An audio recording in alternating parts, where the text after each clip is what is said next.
दोस्तों आलोक law classes से मैं प्रणीत पाराशर। हम लोग आईपीसी का चैप्टर 11 पढ़ रहे हैं। इसमें मैंने आपको पिछले वीडियोस में सेक्शन 195 तक पढ़ा दिया है। आज हम सेक्शन 195 ए से 200 तक पढ़ेंगे। सेक्शन 195 ए 2006 में जोड़ा गया। यह धारा मूल संहिता में नहीं थी। इसमें प्रावधान दिया गया कि किसी व्यक्ति को मिथ्या साक्ष्य देने के लिए धमकाना, ये टाइटल है, किसी व्यक्ति को मिथ्या साक्ष्य देने के लिए धमकाना। सेक्शन के अंदर लिखा है कि जो कोई व्यक्ति किसी दूसरे व्यक्ति को या उस दूसरे व्यक्ति से हितबद्ध व्यक्ति को इस आशय से, आशय बताऊंगा क्या है, इस आशय से क्षति कारित करने की धमकी देता है कि वह मिथ्या साक्ष्य दे। समझ में आ रही है आपको बात? एक व्यक्ति दूसरे व्यक्ति को धमकी दे रहा है, किस बात के लिए? कि वो इस आशय से दे रहा है कि मिथ्या साक्ष्य दे, और धमकी किस बात की है? कि वो क्षति कारित कर देगा। अच्छा, क्षति किस प्रकार करेगा? तो हमारे आईपीसी में 3 प्रकार की क्षतियां बताई गई हैं: शारीरिक क्षति, ख्याति संबंधी क्षति और संपत्ति संबंधी क्षति।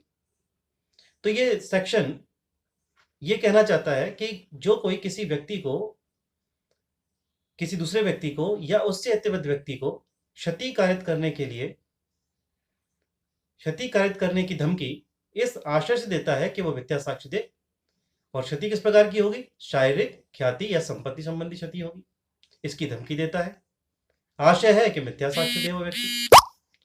तो दंड का प्रावधान यह है कि वह उसे किसी भांति का कारावास, जो 7 वर्ष तक का हो सकेगा, या जुर्माने से या दोनों से दंडित किया जाएगा। यह सेक्शन और गंभीर दंड का प्रावधान वहां करता है जहां किसी व्यक्ति को, किसी दूसरे, जिस व्यक्ति को धमकी दी गई है, वो व्यक्ति मिथ्या साक्ष्य दे और परिणाम ये निकले कि उस व्यक्ति के मिथ्या साक्ष्य देने से किसी निर्दोष व्यक्ति को मृत्युदंड या 7 वर्ष से अधिक के कारावास का दंड हो जाए, दंडित किया जाए या दंडाधिष्ट किया जाए। ठीक है ना? तो ये जो मिथ्या साक्ष्य दिया गया उसका कारण क्या था? अभियुक्त द्वारा धमकाया जाना, क्षति कारित कर देगा ऐसी धमकी दिया जाना। तो पनिशमेंट किसको मिलना चाहिए? जिसने धमकी दी उसको मिलना चाहिए। तो क्या दंड का प्रावधान किया गया? जब किसी निर्दोष व्यक्ति को मृत्युदंड या 7 वर्ष से अधिक कारावास का दंडित या दंडाधिष्ट किया जाता है, तो धमकाने वाले व्यक्ति को भी उसी दंड से दंडित किया जाएगा जिस दंड से निर्दोष व्यक्ति को दंडित या दंडाधिष्ट किया गया है। क्लियर हो गया सेक्शन? अब हम चलते हैं सेक्शन 196 पे। ये एक सिंपल सा सेक्शन है। इसमें लिखा है उस साक्ष्य को काम में लाना जिसका मिथ्या होना ज्ञात है। चलिए, एक व्यक्ति उस साक्ष्य को काम में ला रहा है, उस साक्ष्य को उपयोग में ला रहा है जिसके बारे में जानता है कि वो मिथ्या है। और किस रूप में ला रहा है?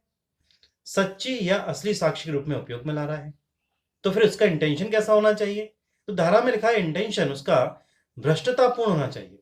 हमारे आईपीसी में जितने भी इंटेंशंस हैं उनको अलग अलग तरह से बताया गया है। बेईमानी पूर्ण आशय, सद्भाव पूर्व आशय, ठीक है ना, उतावलेपन से, इस तरह से बहुत सारे चीजें बताई गई हैं। और भ्रष्टतापूर्ण भी एक आशय ही है। तो भ्रष्टतापूर्ण उपयोग में लाएगा, लाने का प्रयत्न करेगा। इसलिए उसने क्या किया? मिथ्या एक साक्ष्य को, जिसके बारे में जानता था कि मिथ्या है, उसे सच्चे साक्ष्य और असली साक्ष्य के रूप में प्रस्तुत किया। तो दंड का प्रावधान क्या होगा? उसे उसी दंड से दंडित किया जाएगा जो मिथ्या साक्ष्य देने और गढ़ने के लिए निर्धारित किया गया है। धारा 196 हुई। 197 में मिथ्या प्रमाण पत्र जारी करना या हस्ताक्षरित करना। तो सबसे पहले एक इंपॉर्टेंट बात आती है कि मिथ्या प्रमाण पत्र जारी करने के लिए किसी व्यक्ति को विधि अपेक्षा करे उससे कि प्रमाण पत्र जारी करे, तभी वो ऑथराइज होगा।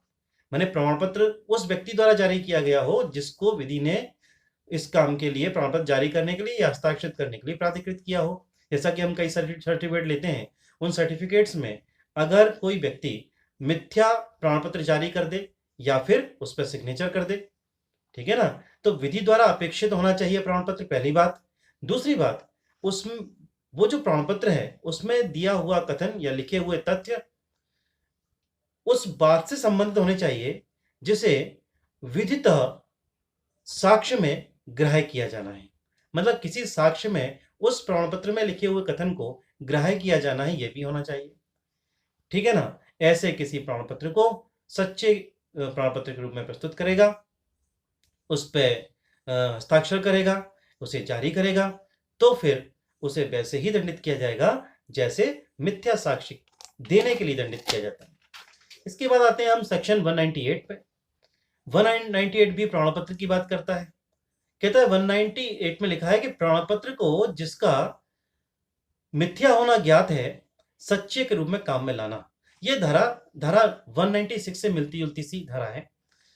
इसमें किसी प्रमाण पत्र को जानते हुए कि उसमें वो जिस तात्विक बात के संबंध में उसका उपयोग किया जाना है वो मिथ्या है, और ऐसे प्रमाण पत्र को भ्रष्टतापूर्ण आशय के साथ उपयोग में लाएगा या प्रयत्न करेगा, तो ऐसे दंडित किया जाएगा मानो उसने मिथ्या साक्ष्य दिया हो। 198 बिल्कुल सिमिलर है 196 के। अब चलते हैं 199 की ओर। ऐसी घोषणा में, सेक्शन का टाइटल है ऐसी घोषणा में जो साक्ष्य के रूप में विधि द्वारा ली जा सके किया गया कथन। जो घोषणा डिक्लेरेशन किया जाता है उसमें कथन होते हैं। अब उन कथनों के बारे में कहा गया है कि ऐसी घोषणा में किया गया कथन जो साक्ष्य के रूप में विधि द्वारा ली जा सके। ठीक है। जो कोई अपने द्वारा की गई या हस्ताक्षरित घोषणा में कोई व्यक्ति घोषणा कर रहा है या उस घोषणा पर सिग्नेचर कर रहा है जो उसके द्वारा की गई है, किसी तथ्य के साक्ष्य के रूप में लेने के लिए, किसी तथ्य के साक्ष्य के रूप में लेने के लिए कहां प्रस्तुत कर रहे हो आप? न्यायालय में या लोक सेवक के समक्ष या विधितः आबद्ध या प्राधिकृत व्यक्ति के समक्ष आपको उस कथन को घोषणा के रूप में प्रस्तुत करना है। ऐसी घोषणा आप जारी करते हो या उस पर हस्ताक्षर करते हो। ठीक है ना। जिसे कहां प्रस्तुत कर रहे हो आप? न्यायालय में या लोक सेवक के समक्ष या विधितः आबद्ध या प्राधिकृत किसी व्यक्ति के समक्ष, जिसके कथन के बारे में आपको मालूम है कि वो मिथ्या है या आप मिथ्या कथन होने का विश्वास करते हो। तीसरी बात, या तो मिथ्या है या मिथ्या कथन होने का विश्वास का कारण आपके पास है, या फिर उसकी सत्यता के बारे में आपको विश्वास नहीं है। तीन बातें हो गई ना। कैसा प्रमाण पत्र है आपका, किस तरह की घोषणा है उस प्रमाण पत्र में, जिसमें कथन के बारे में आपको मालूम है कि वो मिथ्या है या मिथ्या है, मिथ्या होने का आपको विश्वास का कारण रखते हो, या उसकी सत्यता के बारे में आपको मालूम है कि वो सत्य नहीं है। ठीक है ना। सत्यता पर आपको विश्वास नहीं है, ऐसा कोई कथन आप उसमें कर रहे हो, तो फिर दंड का प्रावधान, उसे उसी दंड से दंडित किया जाएगा मानो उसने मिथ्या साक्ष्य दिया है। यह सेक्शन था 199। अब हम आखिरी सेक्शन पे आते हैं आज के, 200।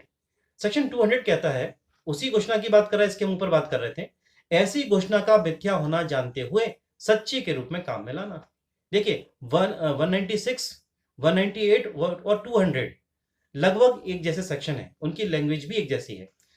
तो लिखा है कि ऐसी घोषणा को ये अभियुक्त को मालूम है कि ये मिथ्या है, घोषणा का मिथ्या होना अभियुक्त जानता है, और जानते हुए भी उसे सच्ची के रूप में काम में ला रहा है। तो इंटेंशन कैसा है उसका? भ्रष्टतापूर्ण आशय के साथ, ठीक है, उसे सच्ची घोषणा सच्चे कथन के रूप में प्रस्तुत करता है, उपयोग में लाता है या उपयोग में लाने का प्रयत्न करता है, तो उसे वैसे ही दंडित किया जाएगा मानो उसने मिथ्या साक्ष्य दिया है। अब इस धारा के साथ 200 के साथ एक स्पष्टीकरण है। स्पष्टीकरण बहुत महत्वपूर्ण है, उसमें लिखी हुई बात बहुत महत्वपूर्ण है। लिखा है कि जो घोषणा केवल अप्रारूपिकता के कारण अग्राह्य है, धारा 199 और 200 की घोषणा मानी जाएगी। इस बात को समझिए। अभियुक्त ने जिस घोषणा को जारी किया, न्यायालय ने उस घोषणा को यह कहते हुए कि ये प्रॉपर प्रोफार्मा में नहीं है, ये कहते हुए उसे क्या कर दिया? अग्राह्य कर दिया। तो क्या अभियुक्त को दोषी नहीं माना जाएगा? बिल्कुल नहीं, अभियुक्त दोषी ठहराया जाएगा, क्योंकि अभियुक्त जानता था कि मिथ्या है, अभियुक्त जानता था कि इसे घोषणा के रूप में वो कथन कर रहा है, अभियुक्त जानता था कि बात सच्ची नहीं है, उसे मिथ्या होने और मिथ्या है ये पता है, और मिथ्या होने का विश्वास कारण रखता है। ऐसी दशा में अभियुक्त द्वारा उसका जो इंटेंशन है वो भी भ्रष्टतापूर्ण है।